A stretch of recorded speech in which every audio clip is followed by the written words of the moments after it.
We'll get started. I can see we've started recording. So welcome to today's session, Empathy Mapping for Continuous Improvement. It's really lovely to see so many of you here on the call, ready to learn and participate in a bit of empathy mapping.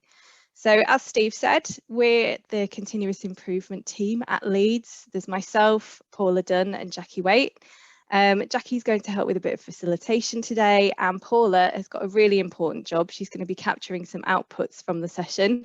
She's going to be beavering away with steam coming off of her fingers while we do a bit of empathy mapping. Okay, so I'll just talk us through how we're going to run today's session. So first of all, we're going to look at what empathy is and start with a brief explanation, and look at how it strengthens skills in the workplace. Then we'll introduce empathy mapping as a tool. So I'll talk you through our templates. And then we'll explore the considerations around scoping and facilitation for empathy mapping, because there are a few things that we need to think about before we get started.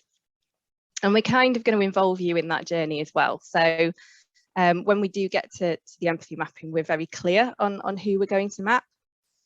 So following that, I'm going to introduce a case study, which was actually my first attempt at empathy mapping at Leeds, and it was for quite a big project, a really important one, which was the clearing process in 2020. So I'll explain a little bit more about that when we come to it. And then following the case study, we've got a bit of an interactive session, which is where you're going to get involved in some empathy mapping. We're going to be using Menti for that, which I'll show you. I think Jackie's put the Menti URL into the chat potentially, and we'll display it on screen so that you can access that. And then once we've had a go at it, we can have a look at what the next steps might be. So if you're looking to use it in your organisation, then we've got various different ideas on how it can be used. Okay, so like I said, then we are going to be using Menti today. So if you've got two monitors, maybe the best way of accessing it is via the URL. And then when you get to the website, you just need to enter the code that's on the screen. If you've just got one monitor, or you're on a tablet or similar device, then perhaps if you've got a mobile phone handy, you could scan the QR code on the right-hand side of the screen.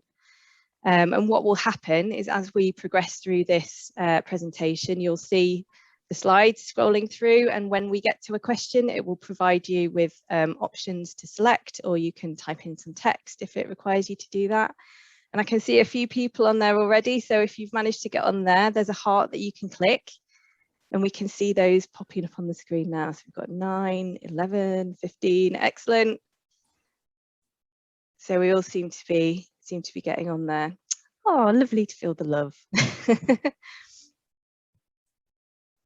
Okay, so we've paused at around 19. So I'm going to guess that most people have managed to get onto it now. So I'm going to proceed onto a question for you all then, and you're going to respond via Menti. So this is just a bit of an icebreaker. So using Menti, really love you to tell us who you are, where you're joining us from, and what you're most looking forward to about the session. And we should see the responses popping up on screen.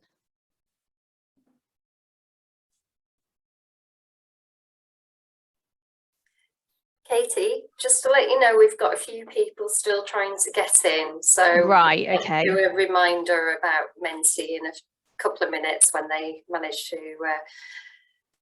sort out Zoom problems. Brilliant, thanks, Jackie. Okay, so we've got some responses coming up. I'm going to have to move my video feed. There we go. Oh, I'm rubbish at empathy. Show me how. Okay, well, hopefully we can address that in today's session. Dave from Warwick, hello. Rochelle, oh, hi, Rochelle. Catherine from Durham, never done empathy mapping before. Excellent, you're in the right session. Ali from Nottingham Trent University.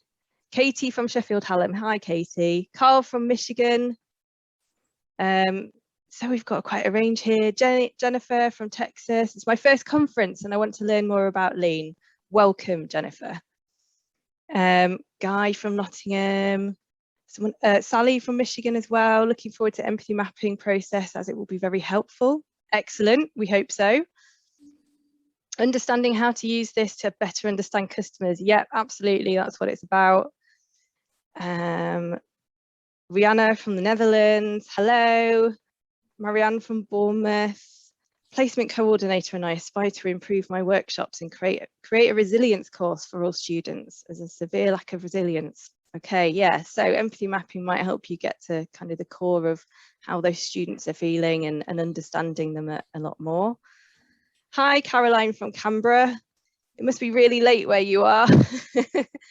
Nadia from the Netherlands. Hi. Matthew from Dublin. Hello, everybody. Okay, great. So we've got a huge sort of spread globally of people here. That's very exciting. So we're going to do empathy mapping using Menti. And for anyone who's just joined us or had trouble getting into Zoom, we're using Menti. You can access it via the URL at the top of the screen. When you get there, you just need to put the code in. So hopefully, if you've got two screens, that'll be easy for you. If you've got one screen, unfortunately, you might have to flip between them. But there's a QR code that will flash up on the screen before we actually go into the empathy mapping. So if you want to use a mobile phone, you can do. Okay, so we'll get started then. Thanks, everybody. So empathizing with our customers. I think before we start doing that, we really sort of need to understand what empathy is. And in terms of how we're using it, empathy is the ability to understand and share the experience of another person and to understand and connect with their perspective. So I just want to say that importantly, empathy isn't an emotion, though there are different types of empathy that tap into emotion. So there's emotional empathy, and that's a type that some people have naturally, in that they literally feel the emotional pain of others. But we have to understand that this isn't the case for everyone.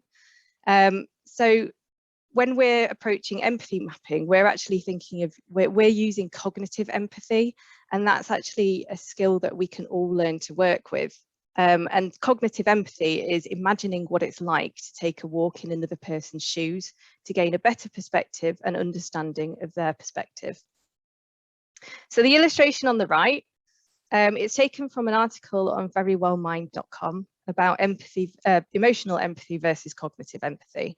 And the theory is that empathy can strengthen other valuable workplace skills. So all of which are really useful within the context of continuous improvement. So I'll just talk us through them. So first, there's negotiation. So we might need to explore different perspectives to come to an agreement. Collaboration, so exploring each other's perspectives to work together and deliver shared goals. Creativity, using and reflecting on different perspectives to break out of established habits and try new things. Feeling safe, so creating a safe environment to enable others to share their experiences, and that's really important for organizational learning. So if we don't make it safe for people to share, we actually risk missing opportunities to learn. Creating emotional connections, so empathy in this sense can help us understand what motivates and interests different people. It can enable effective care seeking and caregiving, and interest sharing, which leads to a more open culture in which CI can thrive. And I'm just going to plug a book here for one of our colleagues. So Nicola Neath, who works in our staff psychological unit, has written a book called To Be Met as a Person at Work. And it really encourages curiosity around emotional connections in the workplace. And it's based on early attachment theory and features a model. She co-authored this book with a lady called Una McCluskey. And it explores some of the different systems that influence our responses to others and how we might get our needs met in the workplace. And we sort of touch on that with empathy mapping because we're very much looking at the internal, so what's going on for a person based on who they are and their characteristics, but also what's going on in their external environment. So if that really piques your interest, I've got a list of source materials at the end of this presentation and it's listed in there. So okay, and finally, We've got identifying the needs of others. So by encouraging us to take a walk in our customers' shoes, the activity of empathy mapping can help us explore and identify customer needs in order to deliver the best user experience via processes and services. So empathy mapping then. What is empathy mapping? So it's an established method for gaining a deeper understanding of customer needs. It's used in product and service design as part of a design thinking methodology, where the first step is to empathise with the customer. And the template on the right is a fairly standard one for capturing the outputs of the exercise. So the one that we have here, as is adapted from one that we found on adobe.com, and we use it in both PowerPoint and Miro. But equally, you can create a paper template, or you can draw this out on a whiteboard if you want to use it in person. And just to say as well, Miro has a generic empathy mapping template available. So if you want to get going after this session, then head to Miro and they've got one for you to use. So in terms of what it is and what it isn't, what it is, it's very much a visual tool that can help us connect quickly with our customers, like I say, taking a walk in their shoes, and trying to imagine ourselves in their world. And it helps us to understand their user experience of our processes and services framed by what's influencing them in their internal and external environments. But importantly, what it isn't, it's not a replacement for direct customer feedback. So this is kind of a word of warning here. It's really not a replacement for journey mapping or co-creating processes with customers. It's something that's supplementary or complementary. So we'd advise that if you have the customer feedback before you start mapping, brilliant, have a look through that and see how that's going to influence who you map and what you take into consideration. And it will obviously help you to base your responses in reality. Or, you know, you can produce these empathy maps and then you might validate them with some customers or other people in the workplace just to make sure that you are on the right track. Okay, so the template then, I'm just going to talk us through the different sections. So the customer appears in the centre, and you can represent them with either a label, post-it note, or if you're feeling really creative, you can draw a picture. There's 4 main sections surrounding them. So at the top, there's think and feel. At the bottom, there's say and do. And then on each side, there's see and hear. And at a high level, these sections fall into the 2 categories of influencing factors. So there's the external environment that they see and hear in the world around them. And then there's the internal environment, so what's going on for them in their mind, and then actually how they present in public, so what they say and do. And these elements can all be influenced by each other. So what we're doing is trying to build a holistic picture of what's going on for this customer. So for example, what we capture within the internal environment will be in part influenced by what's going on outside, so externally. And what's going on in the mind of the customer will influence what they say and do. So perhaps something to consider here in terms of where you start with your mapping. Do you start with thinking, or do you start with what they're hearing and seeing? Okay, so another thing to consider is who our customers are in terms of their characteristics. So for example, things like gender, race, age, disability, sexuality might have an influence on how they experience your processes or services. And this raises an important point around facilitation and scoping of this activity, both of which I'll come back to in a moment.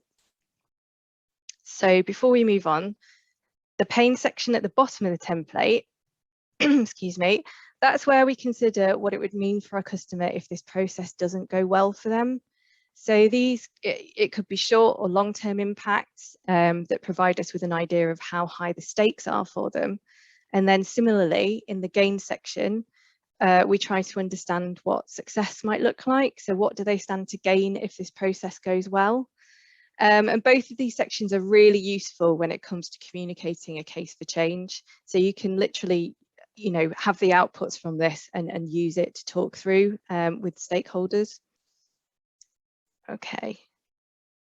And just to show you, so this is how we set up our template in PowerPoint, and this is a template that Paul is going to be using when we're empathy mapping. So we're going to be coming up with the responses, Jackie and I will talk through them, and Paul is going to be inputting them into this template. And within PowerPoint, we've just dropped text boxes into each section. If you're wanting to work collaboratively, you could share it in Teams. Office 365 enables you all to have access at the same time, so you can be updating those boxes together. And then obviously, if you need more boxes, all you need to do is copy and paste them. Okay, I'm just going to take a sip of water.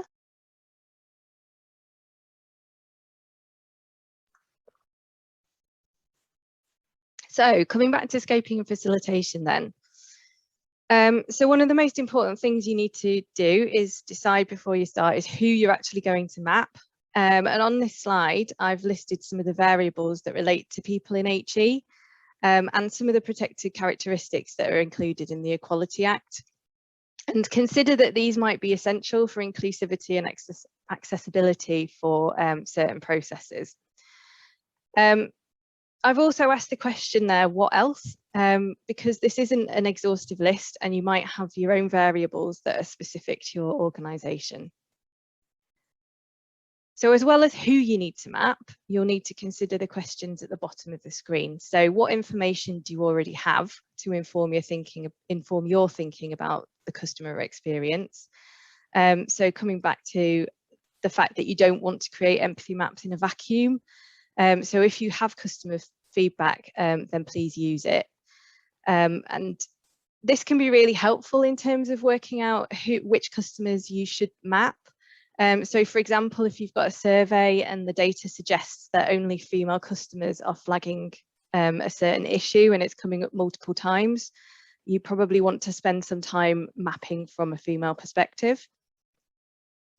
So have a think about how these maps are going to be used and what level of detail is required, and also who should be involved in the activity. Okay, so with this fresh in our minds, I'd like to sow a seed and encourage you to think about the potential customers of a process and how variables and characteristics might influence their experience. So the process that I'd like you to think about is that of allocating university accommodation. So who are the customers of this process? So our immediate thought might be of the majority. So that could be 18-year-olds fresh out of school and into their first year of undergraduate study. But who else might need access to accommodation and how might their needs differ? So we're going to use Menti for some voting on this one, as the outcome will influence who we map later in the session. So I'm just going to progress the slide so that you have some options. Okay, so you have 2 votes for this one, so use them wisely. Here are some of the variables that we've pulled out for our student cohorts, and we'd like you to vote on which one you'd like to explore via mapping for the accommodation allocation process. Note perhaps that there are 2 sort of different levels of options here. So we've got, oh, if I progress to the wrong slide, no. There we go, sorry, home, we've got home, international, undergraduate, postgraduate tour and postgraduate research. So, you know, some of these might cross over. You might have home students who are either undergraduate, postgraduate tour or postgraduate research. So have a think about that and who you would want to map. Okay, so it looks like we've got a clear front runner here in terms of international students. And then in terms of the cohort, we've got a bit of a tie going on. Where's it going to settle?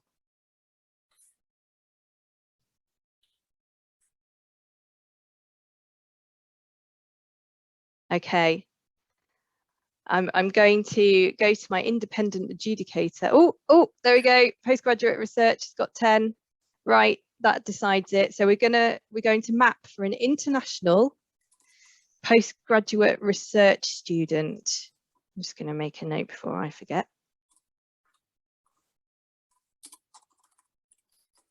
Okay, excellent. Right, brilliant, everyone. Thank you.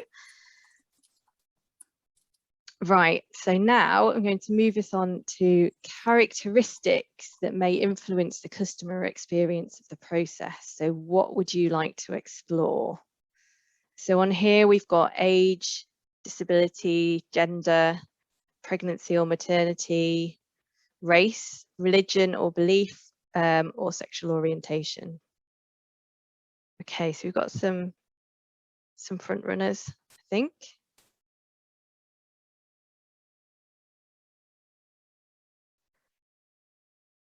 Okay. Just wait for a few more responses to come in.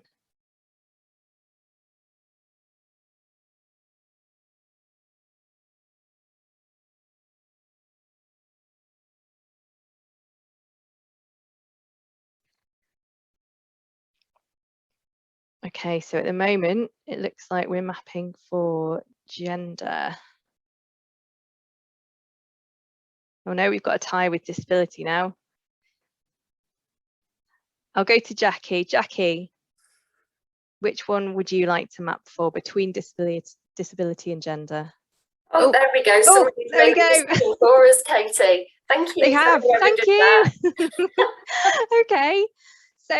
So we've selected gender. So considering then there are some kind of subcategories that we might have to think about here. So Jackie, in terms of gender, who do you think we should map for? So I think we're mapping for an international postgraduate research student, and if we map for a female postgraduate research student who's international, I think that might give us some really interesting content to explore. Lovely. Great, thank you. Okay, so we're going to map a postgrad international research student who is female. So just before we move on to the case study, I just want to make a point specifically about disability, in that we've learned that through exploring this technique with colleagues, that if you understand and accommodate the needs of disabled customers, it's highly likely that your process or service will be more accessible for everyone. So why not map for disabled customers as a matter of course? So just as an example, one of our colleagues told us that she would use empathy mapping to explore the needs of her neurodivergent students and potentially involve them directly in the mapping process, or at least validate her maps with them afterwards. So there's a little bit of food for thought there. So thank you for your input on that one. So I'm going to move on to the case study now. And just talk a little bit about my first experience of using empathy mapping. So the example I'm going to show you is from a project that I worked on to deliver the admissions clearing process in 2020.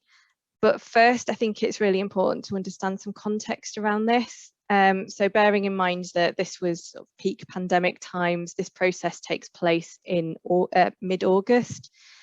And the aim of the project was to mitigate some of the risks introduced by the pandemic. One of those was quite a lot of government indecision, which had a knock-on effect with exam grading and the release of results.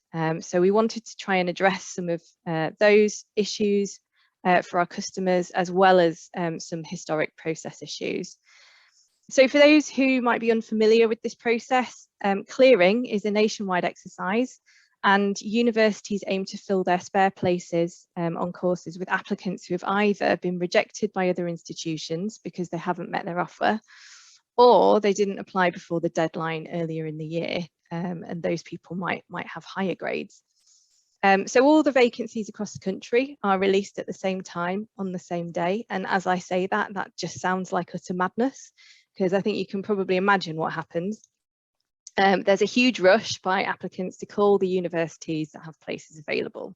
So you can imagine thousands and thousands of students picking up the telephone to contact organisations to ask about places. So at Leeds, it requires the combined effort of around 300 people to answer the phones and ensure applicants get to speak to experts within the correct faculties. And some of the historic issues included lengthy waiting times, callers not being put through to the correct faculty, and applicants having staff request their information multiple times. So you're probably beginning to get a feel already for how all of these things in combination might impact the applicant experience. So in an ideal world, we would have had access to faculty admission staff to participate in the mapping, but as they were all really busy in the run-up to the event, the maps were created by myself and a manager from admissions. So full disclosure, I did have a bit of an advantage here because I used to work as an admissions officer. So the responses that I was giving and that the admissions manager was giving were obviously grounded in reality. However, we then used these empathy maps to communicate our case for change and validated our thinking with a range of stakeholders. So we didn't just do it in a vacuum, we did take it out to other members of staff and get their perspective. So this is the map. It's one of the maps that we produced, and this is one for an applicant. So these are the initial responses that came out by taking a walk in the shoes of the applicant. And it's fairly high level on account of the time and resource that we had available. So I'll just give you a moment to have a read through.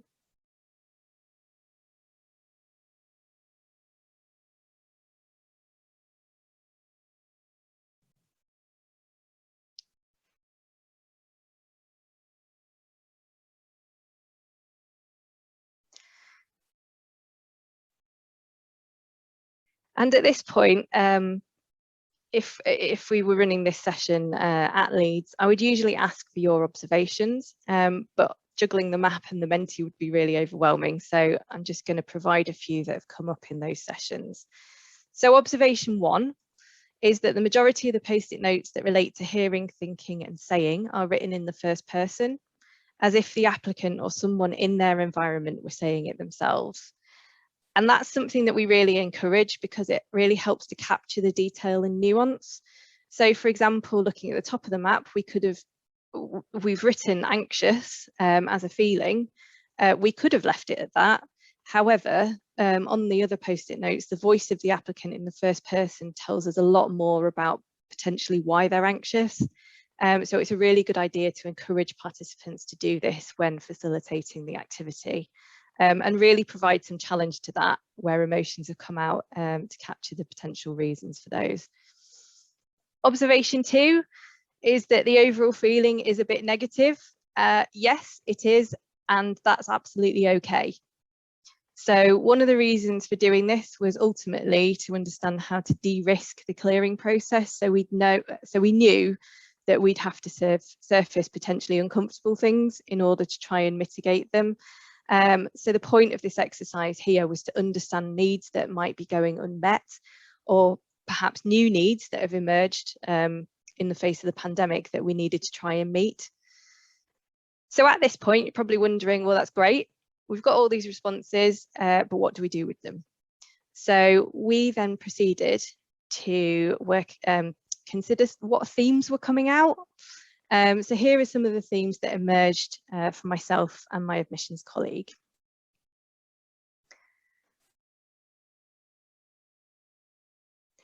So just to kind of highlight at the bottom in terms of the pain and gain, you can see there obviously the responses say things like longer route to career of choice, additional mental burden, may need to rethink their goals completely. So really high stakes here.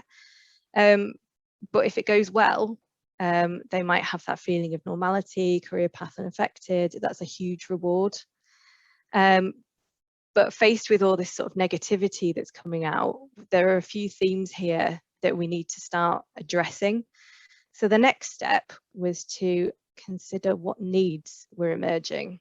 And these were in relation to the themes that had come out.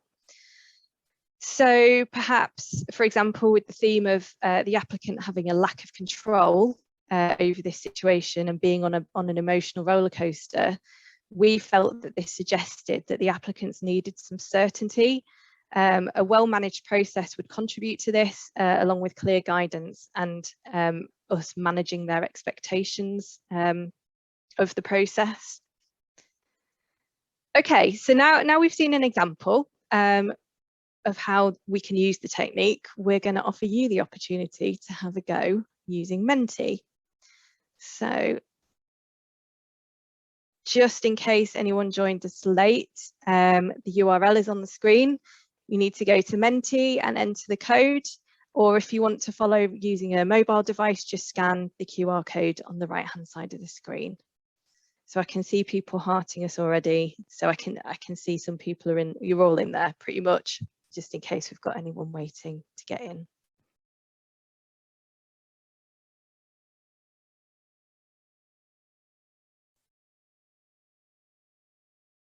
Okay, so in a moment, we're going to be creating an empathy map for the customer that we identified, who will be a postgraduate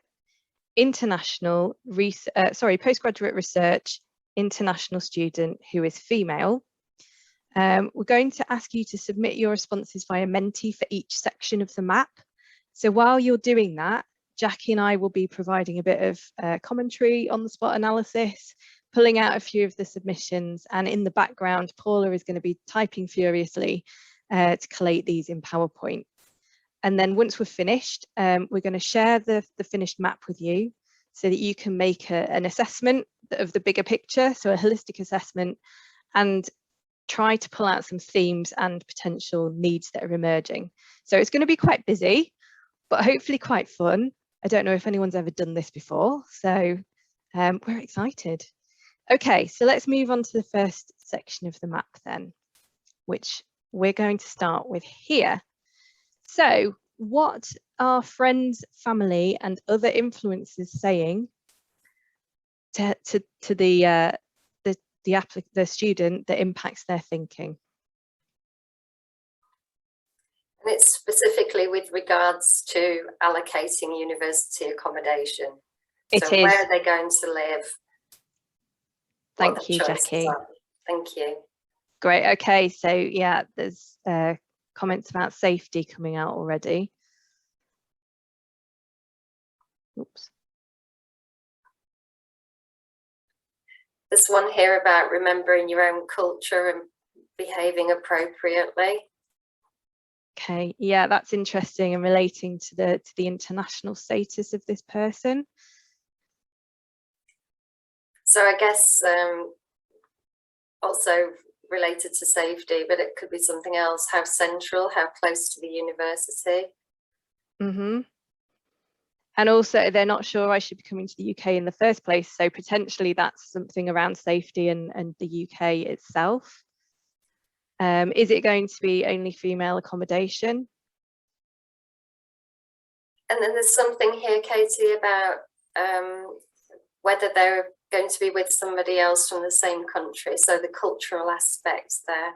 There's another one here about culture and alongside different rules and laws.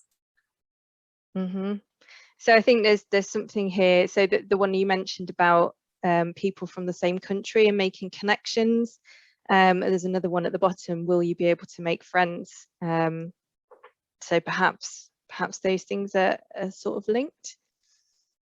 So lots coming out about safety, affordability, journey time to lectures. Yeah. And somebody said that getting good food in Leeds. Yeah.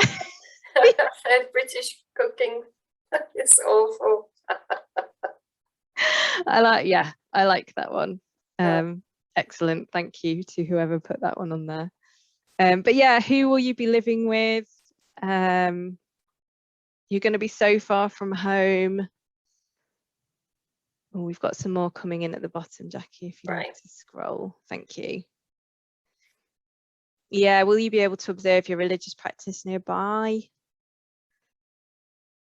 Okay, so I'm just going to ask Paula quickly then. Have you captured what you need?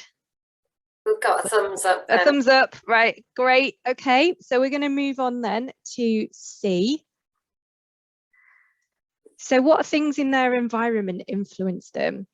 What competitors are they seeing and what are they seeing friends do?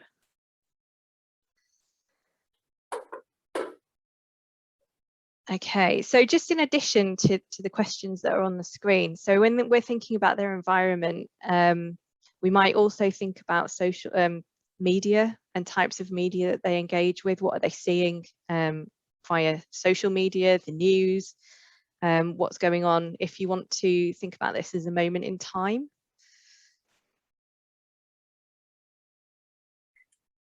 And again, we tend to relate this to the process that we're looking at. So sorry, go on, Jackie. I was just going to say, so this might be the materials that they receive in the post or things that people are posting online.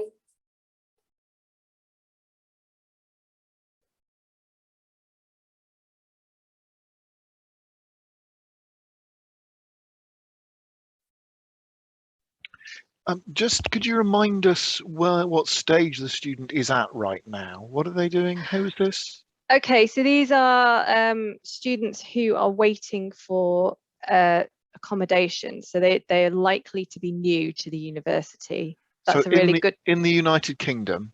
Yes. Or just before they arrive? Yes, so they're coming to the UK. Yep. But they're an international postgrad research student who's a female, and they are waiting to have accommodation allocated to them. So what's influencing them? Great question, Steve. That really helps me answer that. Thank you. Yeah, thank you.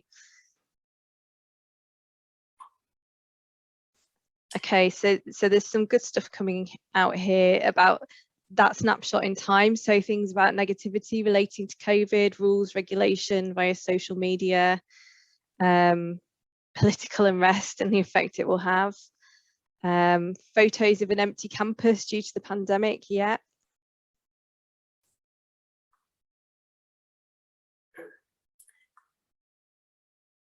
So also some political stuff about Brexit and how that might affect their experience. And then we're into accommodation, that friends are already sorted out.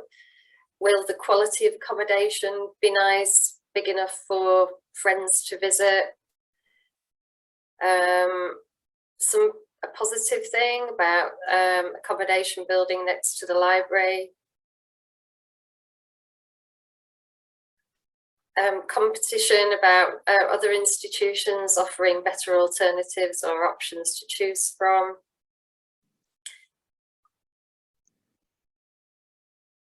Perhaps wrestling with a choice about university-owned accommodation versus privately owned accommodation. Mm-hmm. Yeah, and I like that one about access to student forums and social media. So the idea, I think we might have witnessed, you know, somebody might post about a problem and then loads of people see it and it whips up into a bit of a frenzy. So there's something here about discrimination, and I guess this is freedom to live with safety. UK doesn't seem to be very open to foreigners right now, so that might be influenced by Brexit, but we saw in the previous poll where you were talking about safety as well. Yeah, so we're perhaps seeing a theme emerging there already. Okay, that's great, thank you. I'm going to move on. So considering what we've captured for the external environment, what are these students thinking and feeling? So what really matters to them? What occupies their thinking, and what worries and aspirations do they have? And this is still related to where they're going to live. Yes. Thanks, Jackie. And I think one thing that's not come up, Katie, is that we were looking at female here, but actually female researchers could have families and could bring their families with them. They could. And I wonder as well whether some of the safety the points about safety were in connection to that female element as well, because of, you know, all the things that have been happening with the police and women's safety. Sure, and if you've got a researcher, there's a time of day that they might be working in laboratories, which will impact on that safety side. So lovely stuff coming in about what they're thinking and feeling. So some anxiety about, perhaps am I too old to live in student accommodation? You know, do I want to be with undergraduate students, for example? Absolutely. Yeah, and I think linked with that as well, so living with people they can connect with easily and being socially accepted.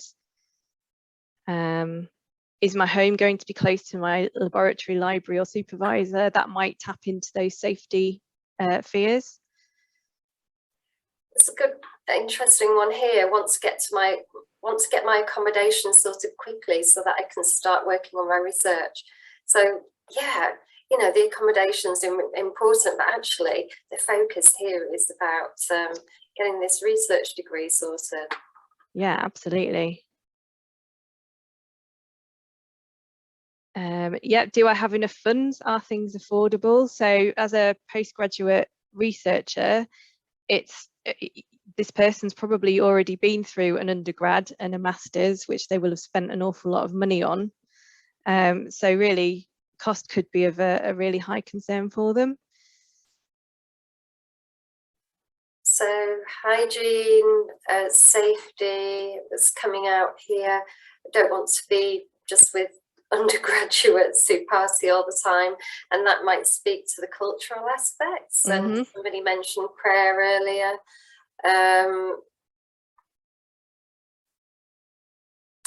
How do I get in contact with other students, so that identifying maybe with an international group is important?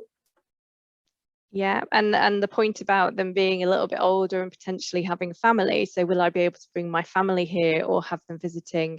Will the university help? Can they advise on what happens after I've completed my course? Yeah. So I think with that postgraduate researcher, perhaps there's something there about, will I be able to progress into a research role once I've finished my PhD? Okay, that's great. Thank you. I'm going to move us on to say and do. So what's their attitude towards others and what do they do in public, and how is their behaviour changed? So bear in mind that it might not be the case for this particular person, but this can be sometimes a bit paradoxical between what they're thinking and feeling and actually how they present in public. So potentially for students accessing student support, there might be some barriers there to communication in terms of how they're feeling versus what they actually say to people in reality. So that's just something to be aware of. But again, this is within the context of the postgraduate research student who is international and female.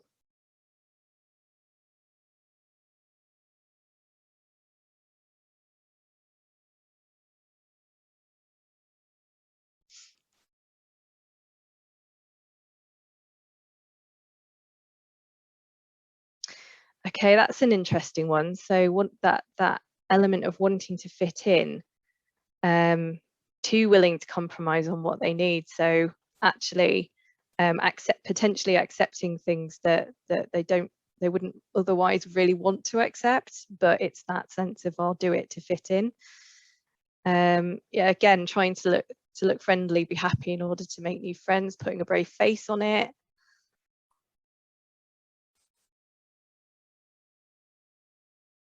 Yeah, I can see that theme coming out in quite a few comments.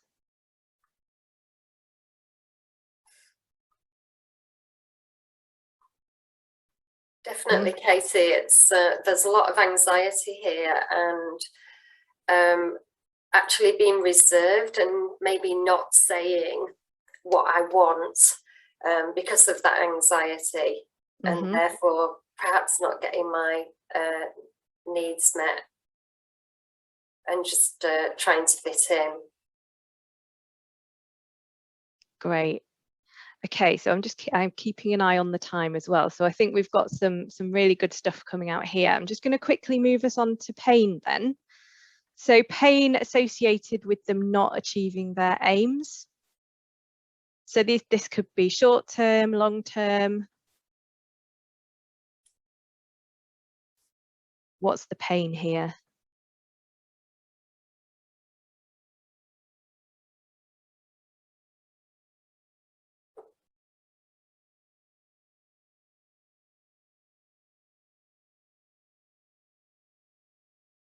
Yeah, okay. So a few things about delays, because they want to get stuck into their research, and that's taking precious time away. Debt for nothing. So the financial implications of it, potentially being homesick, potentially feeling more isolated. Again, that slow start to getting into the research is coming up again.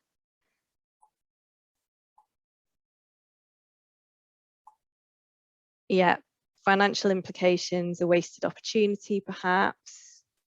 Okay, so yeah, some quite negative feelings about finances, and worries potentially about support and not feeling comfortable, or delays to their research. Great. Okay, so thank you for those. Weight loss due to the food in the UK.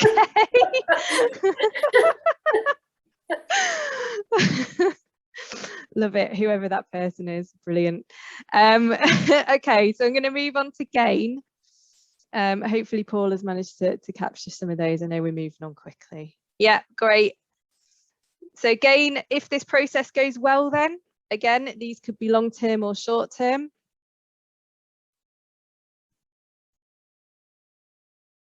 More likely weight gain from the UK, if you ask me. Thanks, Steve.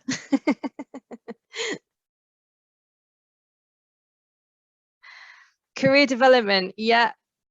New connections, boost to self-esteem and confidence.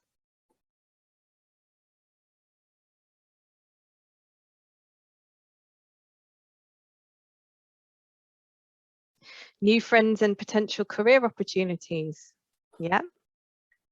Crikey, they're whizzing in here. They are. So there seems to be a real connection between if getting the accommodation right, being with international people, that can really support people with happiness, and that then leads to them being much more established in their research and feeling supported.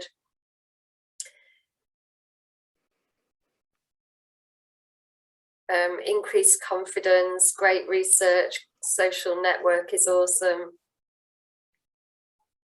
Getting this research degree finished on time. Great.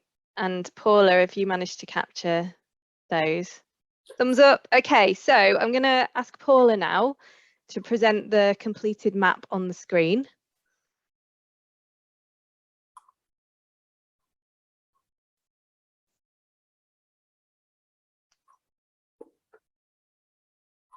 That's great, thank you. So Menti is going to continue running in the background. So if you've got it on a separate screen or your phone, just keep an eye out for the question that's coming up. So just taking a look at all of these things here, what themes are emerging? So I'm just going to move the Menti on. What themes are emerging? And I think Jackie and I have kind of touched on a few of these already.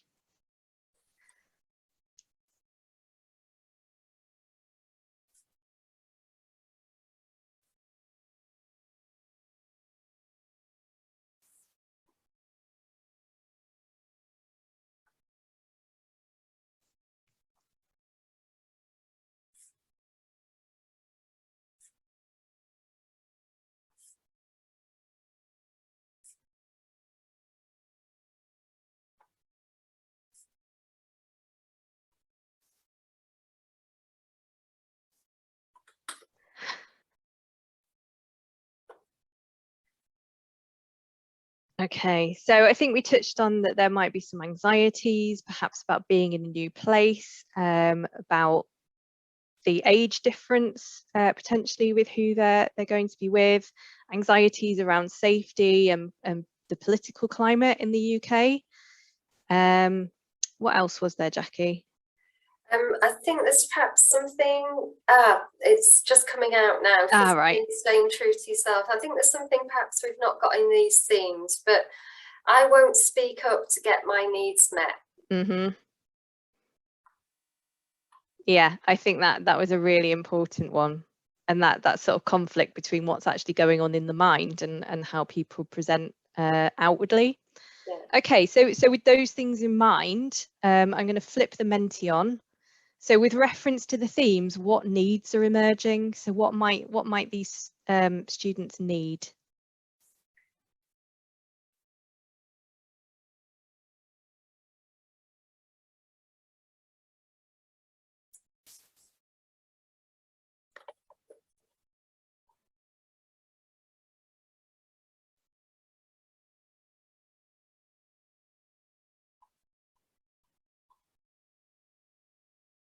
So we've got a sense of belonging and fitting in with this international community. Support's coming out as well, to know where to go for support or support from the university. Information about culture.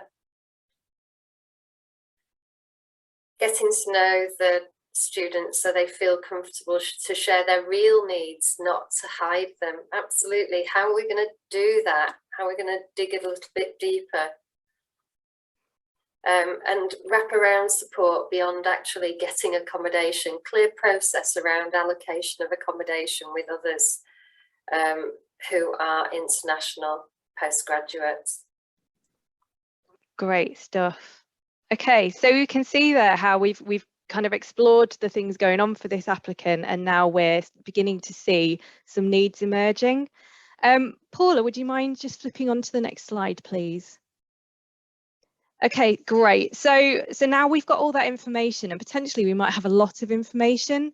And in terms of what we do in our next steps, what we're keen to do is look at not only what is coming out of this activity in terms of process requirements, but actually how we can deliver it in a way that benefits the customer. So going through the empathy mapping process can provide us with some really good indications of how well certain things will be met by these customers. So for clearing, the example that we've got here, I put it into a table. We've got the applicant, and what they needed based on the themes was a sense of certainty and reassurance. And we translated that into a process requirement. So we needed a well-managed, clear, efficient process that eliminates confusion and provides a rapid response. So that's quite high level. But then in terms of how we deliver that, looking at the needs of the applicants, we wanted to provide a high-level explanation of the process at the first point of contact, including timescales. And in terms of those historic wastes, removing things like waiting, duplication and handoffs in the call centre and faculty processes. So, for example, what's come out of the exercise that you've just done, what I was picking up on was that needing to belong. And in terms of need, how we might deliver that is potentially something like a mixer event for international students from specific countries or particular areas of the world, just so that they can find their feet and get together and meet each other in Leeds and have that sense of belonging. They might also mix with some students who are already at Leeds, who are from their countries, just to kind of share those experiences and feel that sense of reassurance. In terms of other uses for empathy maps, we've had one of our coaches who said that they might do this with their team in student support to understand what's, in terms of providing the support, what's in and outside of their control, just to kind of help them with their own well-being.